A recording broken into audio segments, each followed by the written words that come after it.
Sherry Hayes-Peirce, welcome to the Nonprofit Productivity Summit. We are really excited because you are our only expert in the area of nonprofit and ministry marketing. You're the founder of Church Social Tips. You know what it takes to take a ministry, a nonprofit, and really get it out there and tell a story. So just really appreciate you taking the time to be with us this year in the summit. And is there anything you'd add to that introduction? Well, I am currently the social media manager for my parish, American Martyrs Catholic Community in Manhattan Beach. And that was sheerly born out of the pandemic. It was all hands on deck. And I ended up just solely focusing on communications and marketing with our communications director here, but just on social media. And that has turned into pretty much a full-time job for me. So yeah, that would be the only addition to what you just shared. But thank you so much for inviting me to come and speak to your group. I'm so excited. It should be fun. And we've got folks this year in the summit from all over the world. And I think it's pretty safe to say many are not sure what to do in terms of social media. And maybe we could start there, Sherry. Why are so many leaders so hesitant to get into social media and to promote either their ministry, their nonprofit, their cause, or themselves? Why are they kind of hesitant to go there? I think they just don't know what to do. And if you don't know what to do, then you're kind of reticent to launch anything because you don't have a real sense of success or failure because you don't know what the frontier looks like. When I launched Church Social Tips, I had to submit a business plan to get funding, and I did that and I got the funding. So I thought I knew what I was doing. And that business plan was based on theory and expectations.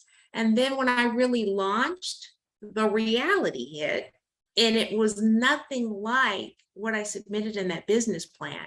I mean, from who I thought my audience was, to how much time I thought I was going to need to devote to this initiative and this organization's growth, and the portals for communication completely changed.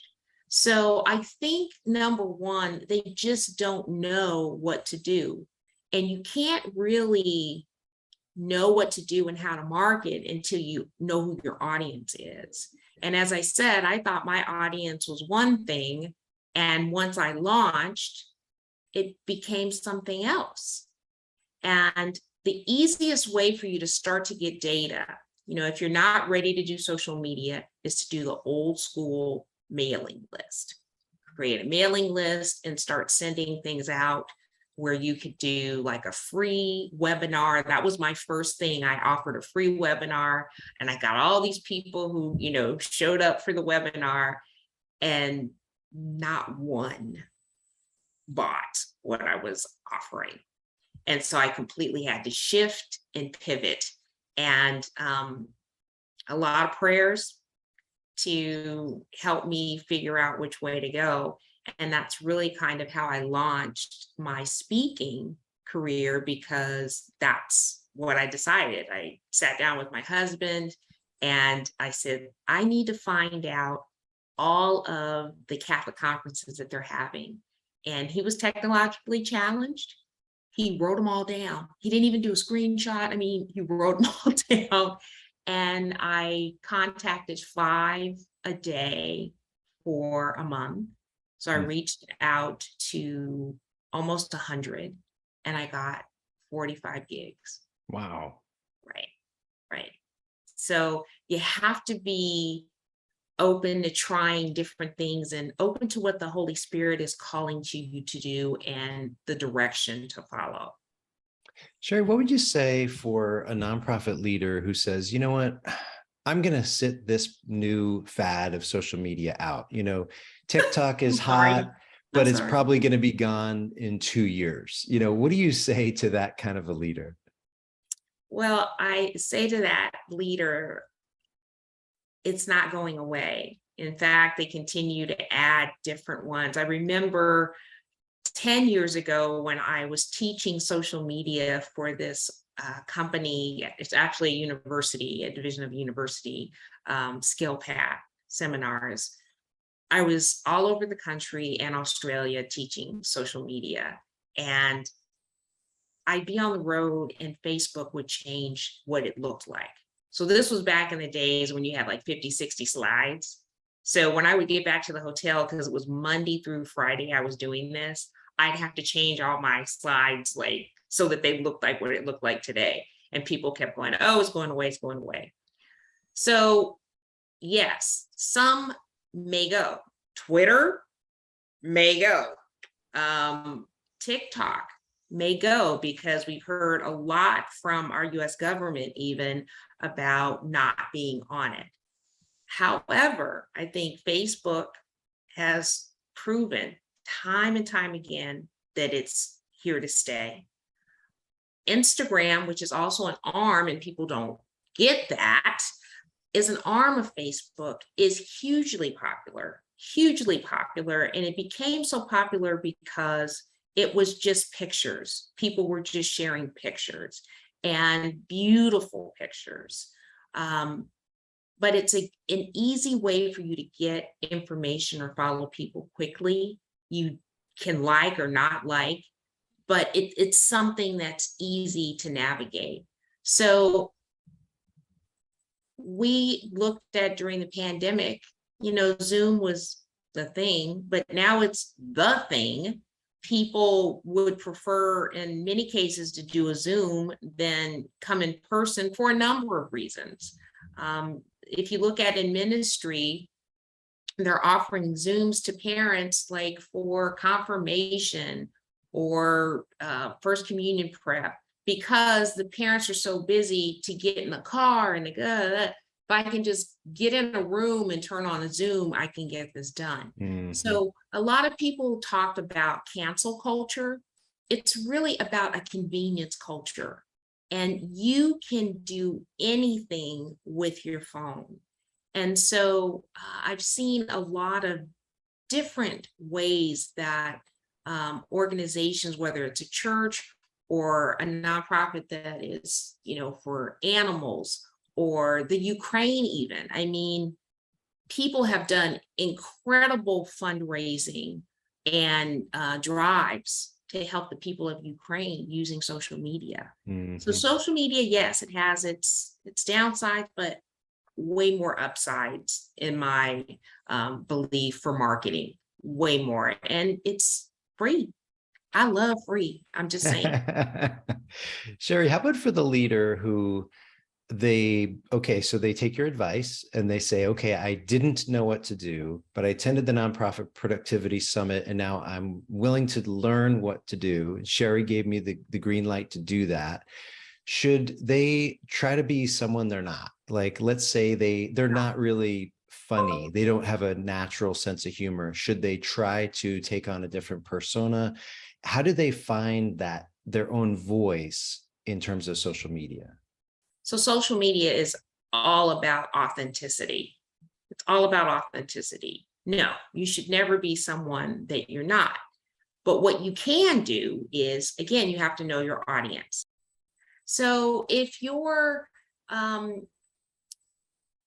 particular organization and it's National Love Your Pet Day, it's like, wouldn't you love to have a pet to love?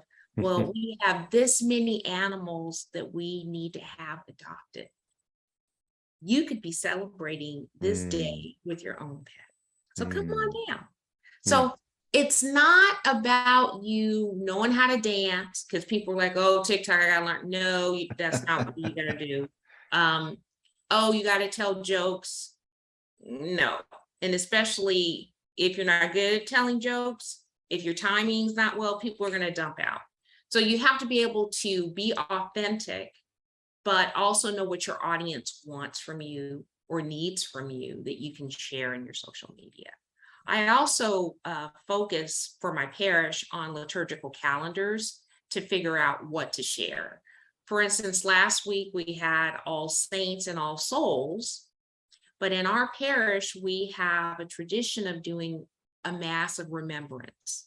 And so from November to November, we keep a list of all the people who've died and had a mass at our church, Nice. or their relatives have died. And we offer a mass for that. And we've kind of incorporated a little bit of the Dia de los Muertos tradition, where we invite people to come into the sanctuary and put the picture of their loved one on the steps leading up to Nice. the altar.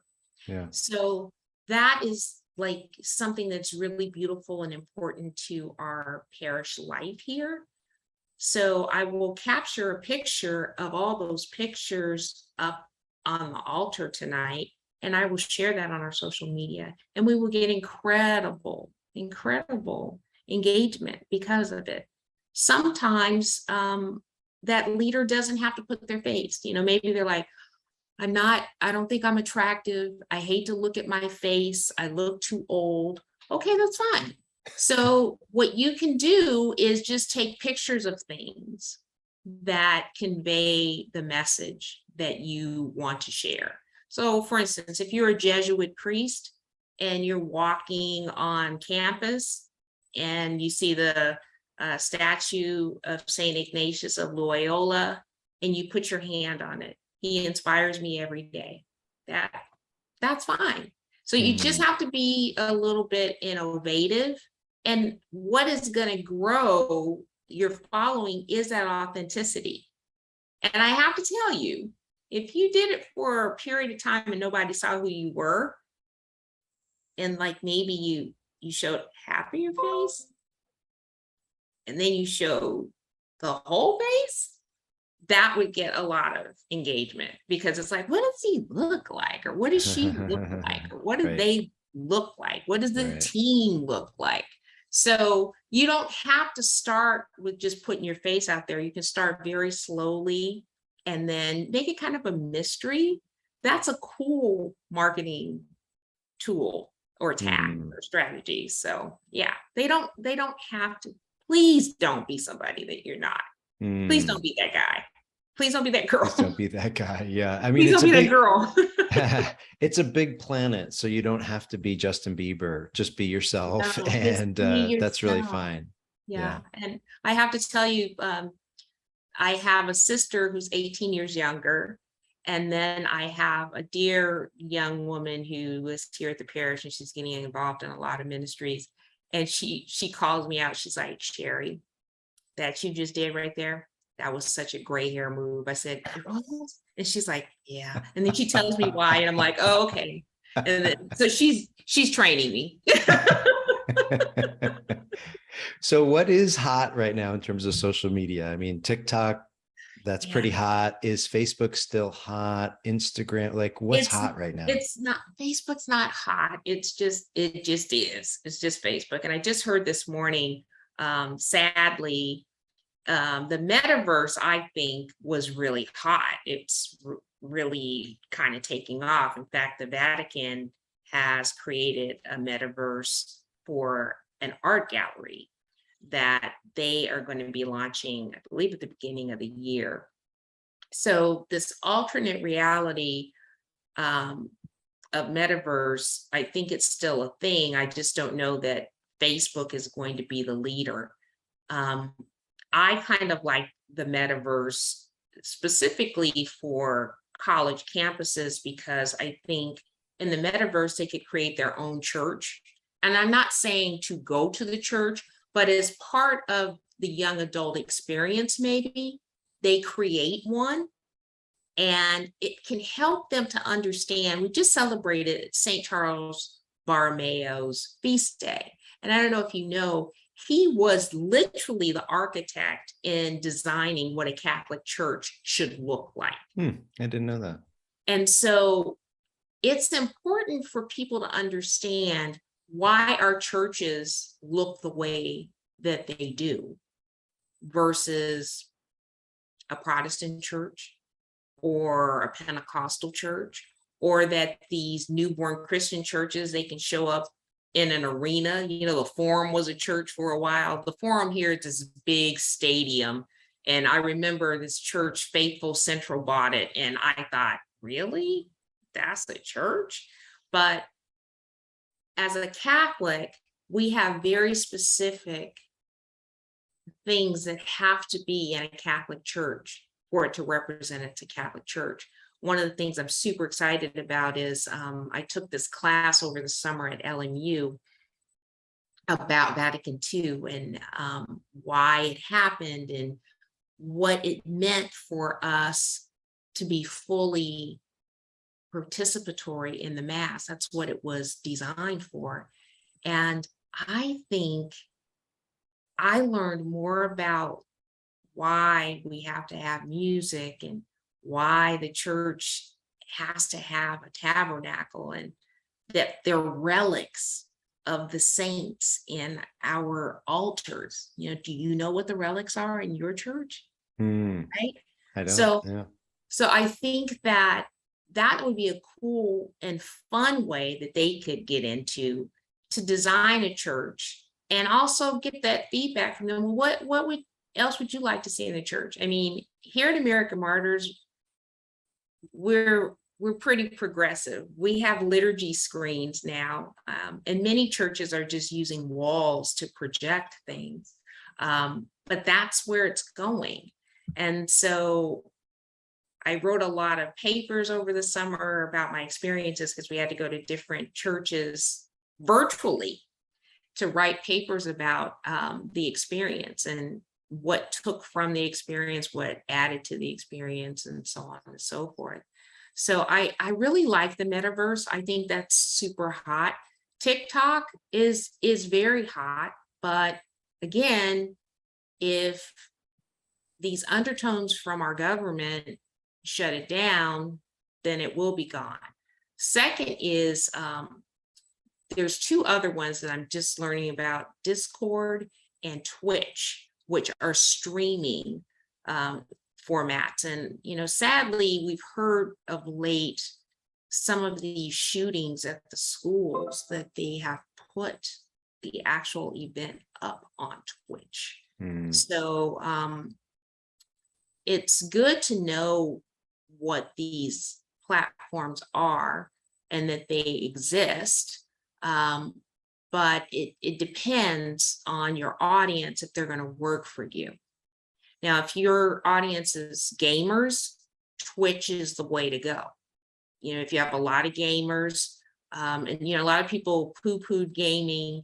Do you know there are universities that are offering scholarships if you're a gamer? It's a big deal. So to know about Twitch, I think would be good for people to learn about that, especially if you're going to do some live streaming events. And then the other one that is popular, of course, is Instagram, but the feature Instagram Reels is really hot, really, really hot. So learning how to do a reel, which is basically telling a story and adding, you know, the emojis, adding the elements that you can on Instagram and music.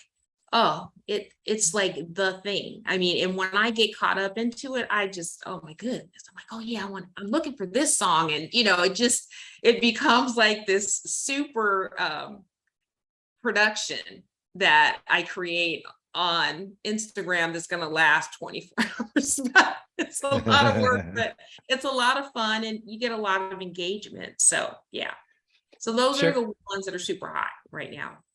Sherry, I saw recently on Twitter a priest who's also a theologian, and he said, look, I need to take a break from Twitter. And he didn't say, look, I'm addicted to social media.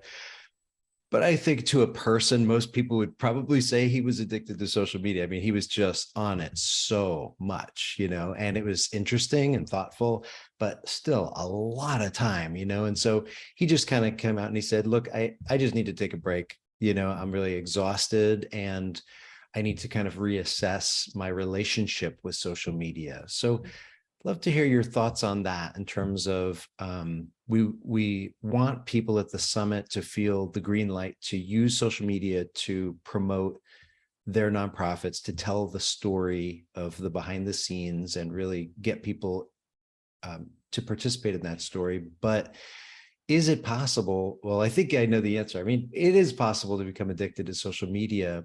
What should be the nonprofit leader's relationship with social media? Well, again, you have to create a strategy. So every month I sit down and I lay out a calendar, and based on like the saints that we celebrate, like this week is National Vocations Awareness Week.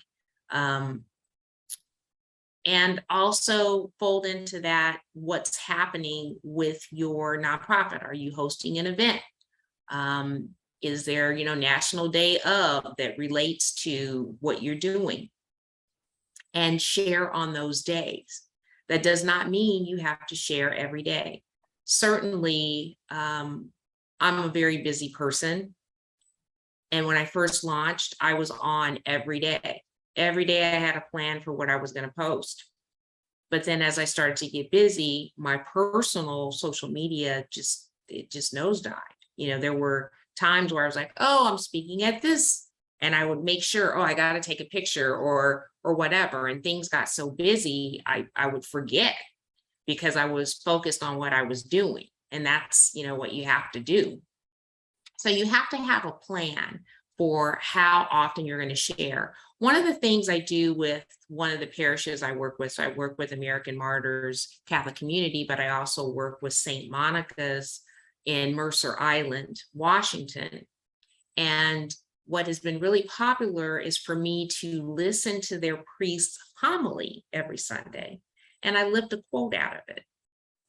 And I go to Canva. I'm going to talk about Canva later when you get to that question. But there's a tool called Canva that you can create graphics. And so I just type in quote, and it gives you all these different templates for graphics. So typically I have a picture of the priest, and what I do is I do a screenshot from their Vimeo where he's doing this, or he's got a serious look, or whatever. And I drop that picture on one side, and then on the other side, I drop the quote. And we call that Wisdom Wednesday. So every Wednesday, we get this recap from the pastor of what he shared in the homily. And that's been very popular for them. So maybe this organization creates a particular day every week that affords this leader the opportunity to share his thoughts, his wisdom, or a pitch for this or that or the other. The other thing is I do snippets of our pastor's homily. I go to Vimeo and I can just set an in code and an out code and lift that out, and then I share it across social media. It's fun too if you're having an event to maybe someone speaking and it made a lot of sense to you, so you could lift that out. And it's like, you missed our event and our fearless leader shared our vision, and then you share the vision. Of course, it can't be more than 2.5 minutes. So it's like the part where everybody applauded, that's what you want to lift. Yeah. But you can also have the whole thing as well, because some people may want to watch that. So you put a link to it. So that is how your leaders can share without feeling like they're personally sharing. Mm-hmm. Yeah. So that's a really, and in terms of Twitter is a whole different animal these days. I feel like I think a lot of leaders, a lot of entities are thinking, am I going to stay or am I going to go? And I have to be honest, that's our lowest number of followers. I mean, we've got 2,000 for Instagram, over 3,000 for Facebook, Twitter, 300. So it's like, if I want to let something go that I don't have to worry about, yeah, Twitter would be the first on my list to go. Okay. Sherry, how about the website, sort of the home base, if you will, for a nonprofit or a church or a ministry's communication? What's the longest that a nonprofit or a church should keep its website kind of with a similar look? I mean, is it 2 years, Quarterly. 3 years? No, no, no, no, no, no, no, no, I no, mean, no, like no. the overall look. I mean, I'm saying like, of course, you're going to be updating regularly, but let's Yes. say, if I'm here in 2022, it Mhm. shouldn't look, I would think you want to have a different, fresh look in 2024, 2025, right? Yes. So 2 or 3 years is what you're saying, and I think that's good. Okay. Especially as websites and their models have changed. I mean, I can't beat this out of these parishes. They want to post a picture of what the church looks like on the website. Hello, Google shares a picture when they put your address in so they'll know what it looks like. So don't use that real estate on your website to share a picture of a building. Your church is not the building. Your church is the people and the community. So show a picture. If you don't want to show faces and all that, take a picture from the choir loft. Take a picture from the back of the church with it full that shows your community. That is way more inviting to people than a picture of a building. Mm. So one of the best new designs for parishes and anybody's website is the carousel feature. I love the carousel feature, and we didn't have that before. So to me, if you have a carousel feature, the basic template for your website can probably stay the same for a long time because the carousel is what's changing. And I would say every month that carousel should have, whether you chose the 5 carousel picture or the 6 carousel picture, whatever's going on, that's what should be moving across your website every month. So after Thanksgiving, we're going to roll right into Advent. So I would say before you sign off for Thanksgiving, that last day, you should change your carousels. So it reflects, Thanksgiving, we're closed. May you find many things to be thankful for. May you create memories that you're thankful to be with family, however you want to say it. And then like you're going to roll into Advent. And whether that's a church, a ministry, or a company or organization that does another vertical, you're entering into the holiday season, into the Christmas season, into Hanukkah. So that's your next one. And that is like the best template to me, is the carousel, because it's always changing. And if you get in the habit that you're always going to change your carousel once a month, that's an update to your website, the look of it. Right. Because I hear what you're saying. It's like, oh, I always go to this website. And when you open it, it always looks the same. So then when you redo it, it's like, oh, is this website? But if it's a carousel, they're always expecting new pictures. Right. So yeah. Yeah. Okay. Sherry, a lot of nonprofits, they say, gosh, we don't really have tons of funding. We don't have a Sherry on staff. We're wearing so many different hats on our own, but we want to do more with social media. We don't have a big budget. Maybe we've got, I don't know, $500, $1,000, $2,500, who knows, but probably they don't have oodles of resources in terms of social media.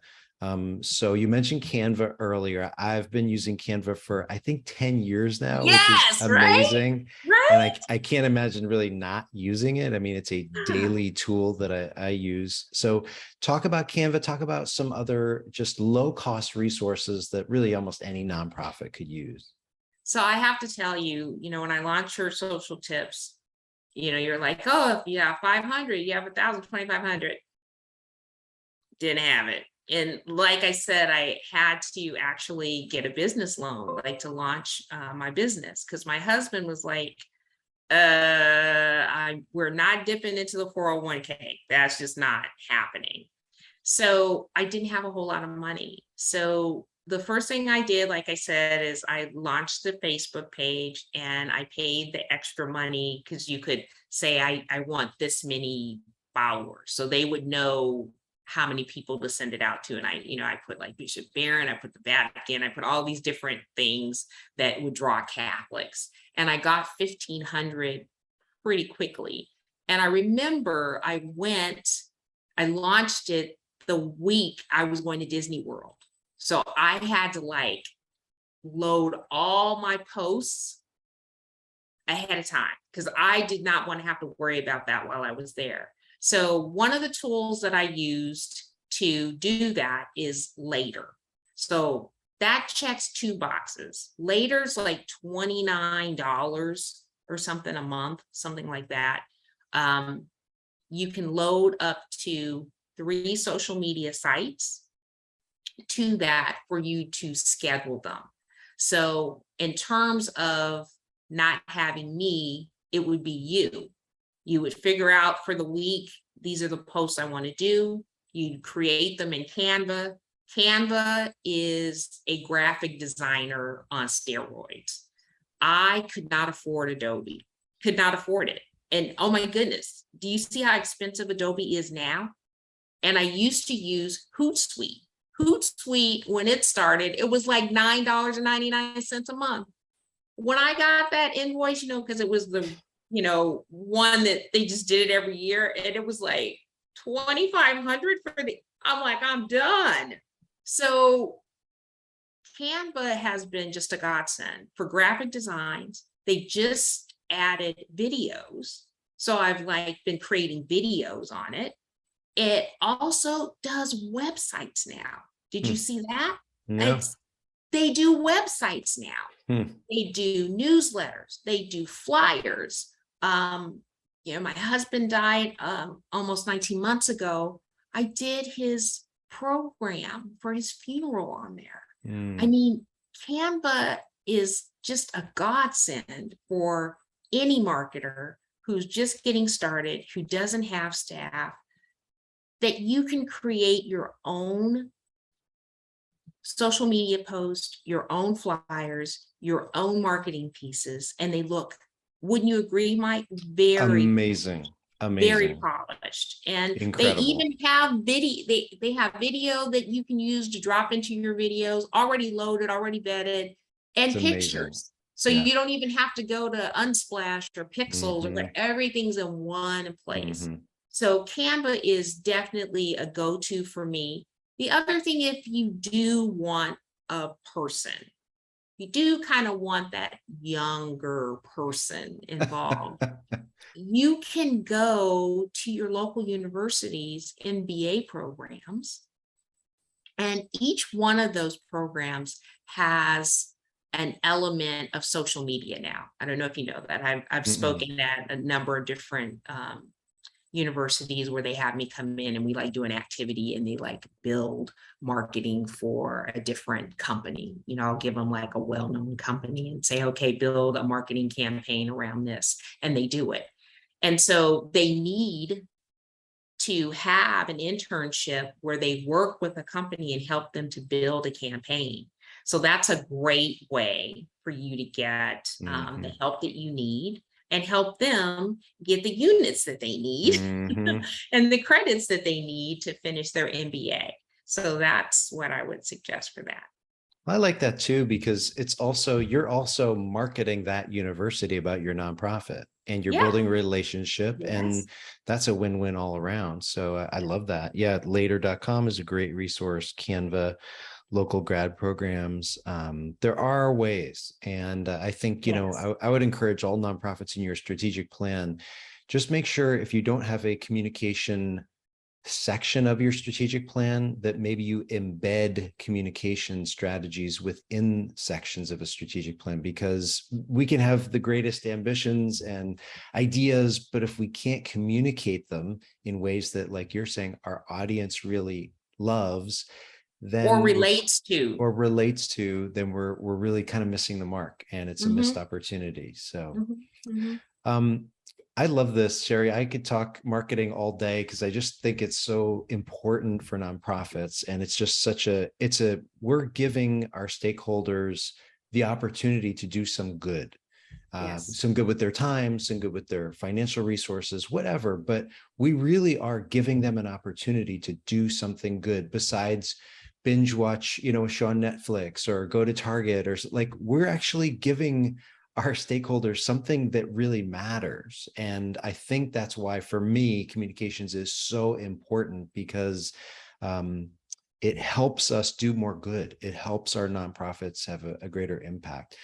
Um, Sherry, thank you so much for being with us, for sharing your wisdom and your knowledge, not just from church social tips, but from your own Catholic church role there and your experience, because you've given us some real tangible examples of what social media looks like at a real church in California.